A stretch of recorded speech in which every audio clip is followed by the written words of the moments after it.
কালেঙ্গা ছোট্ট এক পাহাড়ি গ্রাম। সবুজ বন, পাহাড় আর সরল মানুষের মিলনস্থল এই জনপদ। এখানে পাহাড়ি আর বাঙালি সবাই মিলেমিশে থাকে একসাথে। নেই কোনো হিংসা, নেই কোনো বিভেদ।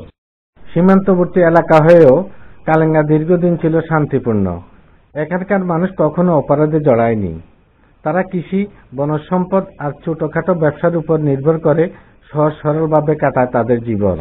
সম্প্রতি কিছু বহিরাগত অসাধু চক্র এই শান্ত গ্রামকে পরিবেশ নষ্ট করতে শুরু করেছে। তারা পর্যটক বা ব্যবসায়ী সেজে মানব পাচারের মতো ভয়ঙ্কর অপরাধের সাথে জড়িয়ে পড়েছে। গ্রামের মানুষ প্রথমে বিষয়টি বুঝতে না পারলেও এক পর্যায়ে তারা সাহসিকতার সাথে আটক পাচার হওয়া মানুষকে উদ্ধার করে বিজিবির কাছে হস্তান্তর করে। তাদের এই মানবিক উদ্যোগ প্রশংসার দাবিদার। কিন্তু এরপর থেকে পাচারকারী চক্রটি গ্রামের নিরীহ মানুষদের হুমকি দিতে শুরু করে। গ্রাম জুড়ে এখন ভয় আর আতঙ্কের ছায়া।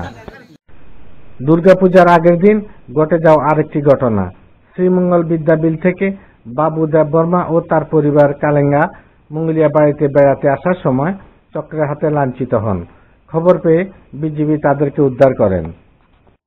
7 অক্টোবর 2025 দুপুর 12টার দিকে পর্যটক সেজে আরো একদল নারী পুরুষকে ভারতে পাচারের উদ্দেশ্যে চেষ্টা করে এই চক্রটি।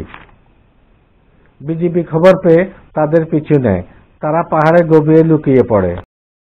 আজ এই শান্ত গ্রামের নাম ব্যবহার হচ্ছে একটি অপরাধের আড়াল হিসেবে, যা থামানো এখন সময়ের দাবি।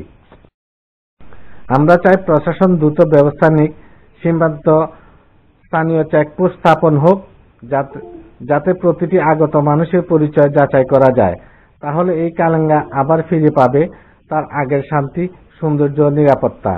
চলুন আমরা সবাই মিলে বলি, মানব পাচার নয়, মানবতা হোক আমাদের পথ চলা। পরিবেশের আলো।